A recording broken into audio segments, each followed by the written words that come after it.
My wife planned a romantic getaway with her boss. She packed a red bikini he'd never seen. When her plane landed in Cancun, she discovered all her cards declined and my final text message, "Watch until the end. Subscribe to the channel and write where you are watching from in the comments." The email wasn't meant for me. Rebecca had forgotten to log out of her account on our shared laptop. I wasn't snooping. I just opened Chrome to check my fantasy football scores when I saw it. The browser automatically loaded her email, and there it was, right at the top of her inbox.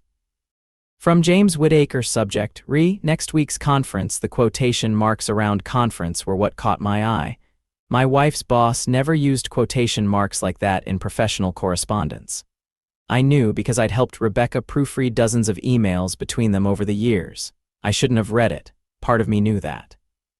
But another part, the part that had been noticing her growing distance, her late nights at the office, her sudden interest in new clothes and perfumes, that part couldn't look away.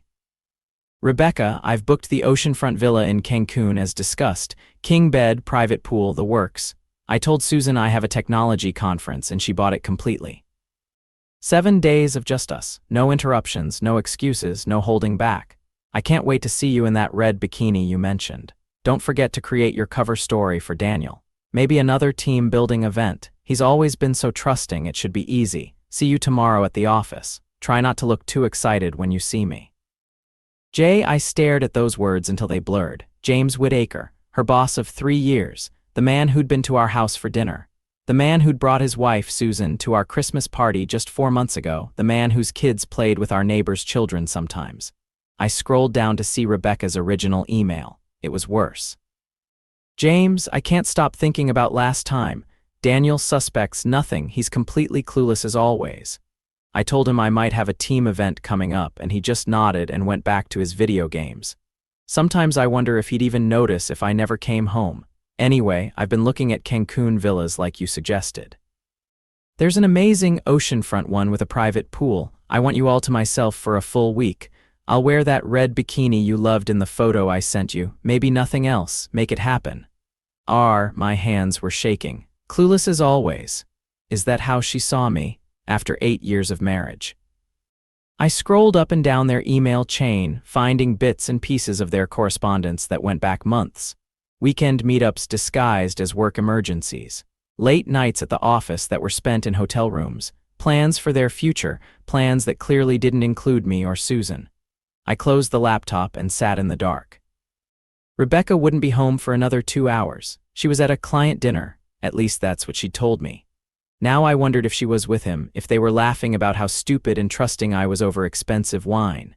That night, I said nothing when she came home smelling of alcohol and someone else's cologne. I pretended to be asleep when she showered before coming to bed. I waited until her breathing deepened before I slipped out and went back to the laptop. I needed to know everything. By morning, I knew more than I ever wanted to. Their affair had been going on for almost 7 months. The trip to Cancun was planned for next week. She hadn't even mentioned any team-building event to me yet. She was planning to, according to her emails, this weekend. They had reservations at an exclusive adults-only resort, first-class flights, the works. I also discovered something else. Rebecca had been using our joint credit card to buy lingerie gifts for him and had even made the initial deposit for the resort. Our money funding her infidelity. The next day was Friday. Rebecca came home and announced her team-building trip exactly as planned. She was so convincing, so earnest as she explained how important this was for her career, how the whole marketing department would be there, how she'd miss me but would call every day. "That sounds great, honey," I said, smiling. "You deserve a break. When do you leave?" "Monday morning," she said, looking relieved at my easy acceptance. "I'll be back Sunday night." "Perfect," I replied. "I'll drive you to the airport." She kissed me and said I was the best husband ever. The irony made me feel sick. I spent the weekend planning, not crying, not confronting, just planning. She packed her suitcase, full of bikinis and lingerie I'd never seen, while I watched our regular Saturday night movie as if nothing was wrong. On Sunday, I told her I was going to play golf with some buddies. Instead, I went to the bank. Monday morning, I drove her to the airport as promised. I helped her with her luggage, kissed her goodbye, and wished her a fantastic team-building experience. I watched her walk through security, waving one last time before she disappeared toward her gate, toward James Whittaker, who was no doubt waiting for her somewhere inside. Then I drove straight to our bank and withdrew half of our savings, my legal entitlement. I closed our joint credit cards and removed her as an authorized user on my personal cards. I called our credit card companies and reported her cards as lost, ensuring they'd be declined if she tried to use them. I transferred my direct deposits to a new account at a different bank. Next, I visited a locksmith. By afternoon, all the locks on our house had been changed. I called a security company and had our home security codes changed too. Then I called a lawyer, one my poker buddy had used in his divorce last year. I had an appointment for Wednesday. By evening, I'd packed up all her personal photos, family heirlooms, and irreplaceable items. I didn't hide them or destroy them. I wasn't cruel. I carefully boxed everything and stored it in a climate-controlled storage unit I rented in her name, paying for 3 months in advance. I texted the location and access code to her sister with a brief explanation, knowing Rebecca would eventually be able to retrieve her things.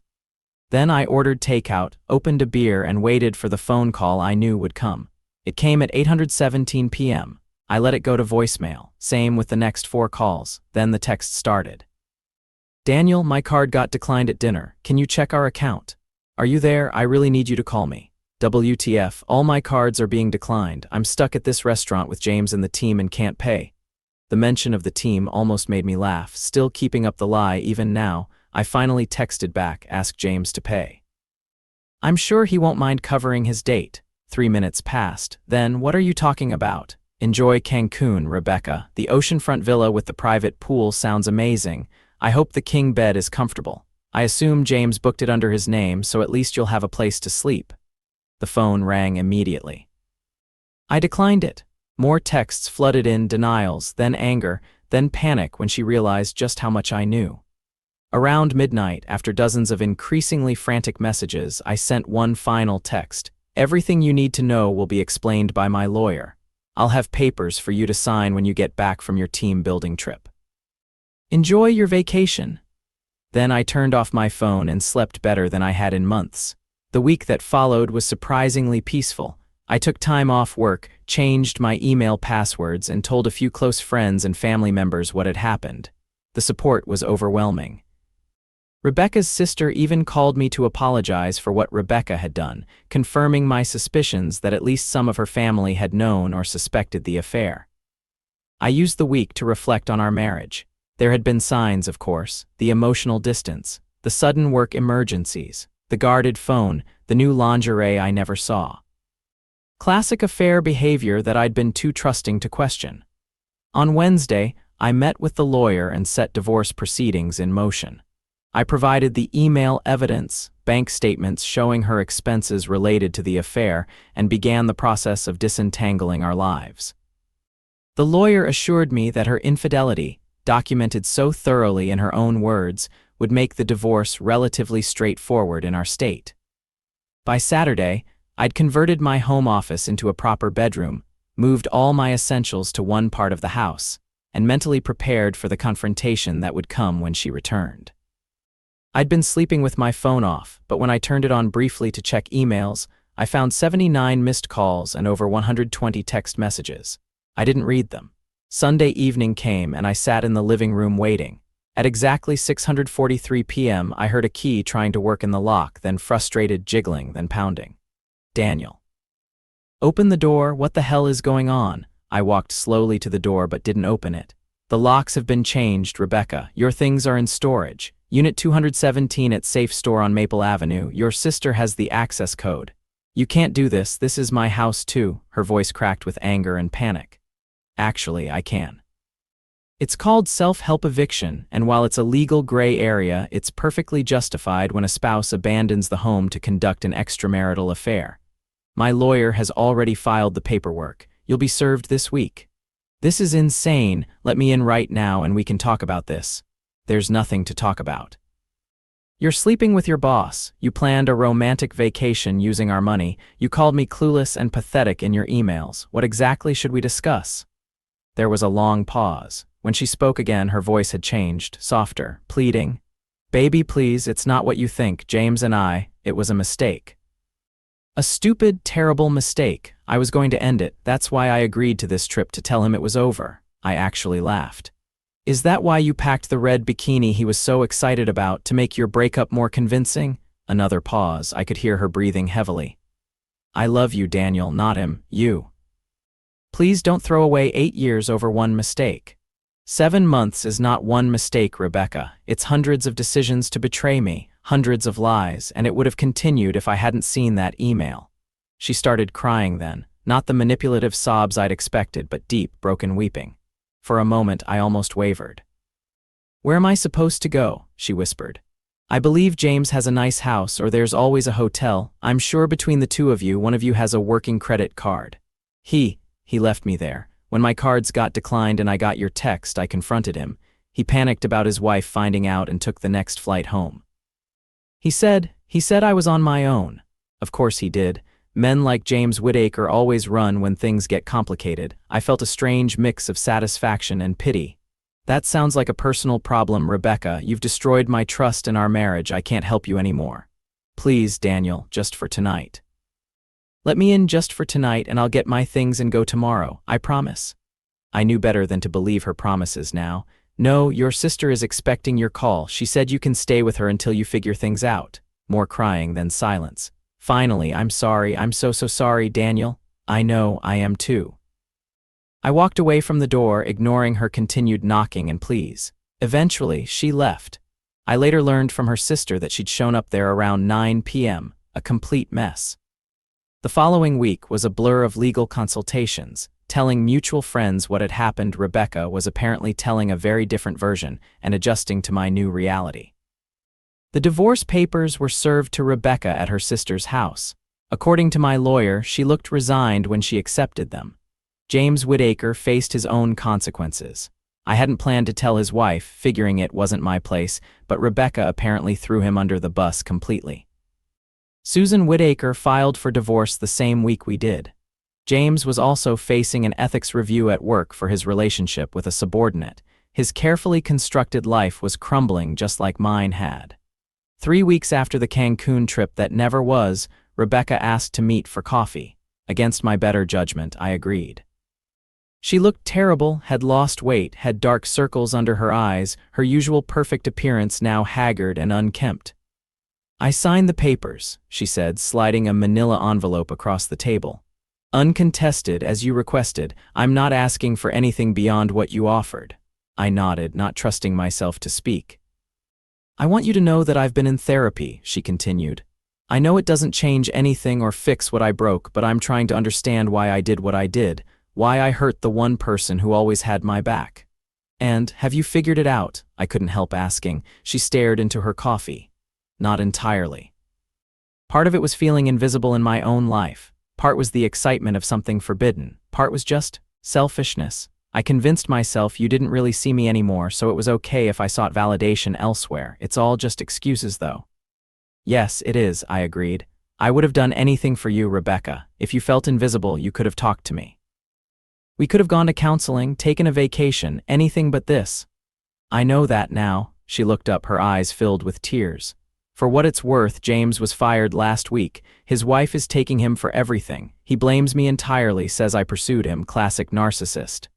That's between you and him, I said, though I wasn't surprised. She nodded. I'm moving to Portland next month. My sister has a friend with a marketing firm there, fresh start. I think that's for the best. We sat in silence for a few minutes. Once I would have reached across the table to hold her hand. Once I would have done anything to erase the sadness in her eyes. Now I just felt a dull ache where my love for her used to be. I'll always regret what I did to us, she finally said, standing to leave. You deserved so much better. Yes, I said simply. I did. I watched her walk away, and for the first time since discovering her betrayal, I felt no anger, no bitter satisfaction in her suffering, no desire for further revenge. Just a profound sadness for what could have been, and a quiet acknowledgement that sometimes, even 8 years of history isn't enough to overcome a breach of trust so complete. That night, I changed my phone number, the final severing of our connection. 6 months later, our divorce was finalized. I sold our house, unable to live with the ghosts of our marriage haunting every room. I moved to a new city, started a new job, and slowly began rebuilding my life. I dated eventually, cautiously. I told each new woman about what had happened, not to garner sympathy, but to explain my wariness, my need for honesty above all else. Some found my vigilance off-putting, others understood. 2 years after the divorce, I received a letter forwarded through my lawyer. It was from Rebecca. She was engaged to someone new, she wrote. Before moving forward with her new life, she wanted to make amends properly for her old one. The letter contained no excuses, just a full, unvarnished acknowledgement of every way she had betrayed me and a sincere expression of remorse. I never responded, but I kept the letter. Not as a reminder of the pain, but as evidence that even the worst betrayals can eventually become just another chapter in your story, not the whole book. As for James Whittaker, I heard through mutual connections that his reputation never recovered. Turns out, Rebecca wasn't his first subordinate affair, just the one that finally caught up with him. His wife took half of everything in the divorce, and his adult children barely speak to him. The last I heard, he was working at a much smaller company for significantly less money, his career trajectory permanently altered. Sometimes I think about that Monday morning when I drove Rebecca to the airport, knowing exactly what she was doing, saying nothing. Some might call it cold or calculating to let her fly off to Cancun, only to cut her off completely once she arrived. Perhaps it was.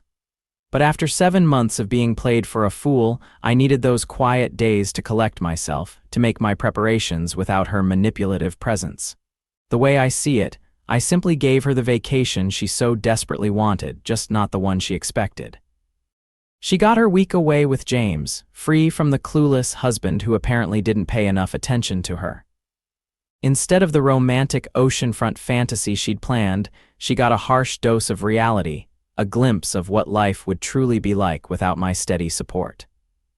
And when her passionate lover abandoned her at the first sign of real consequences, when her credit cards failed and her key no longer worked in our door, when she found herself truly on her own for perhaps the first time in her adult life, that's when the fantasy crumbled completely.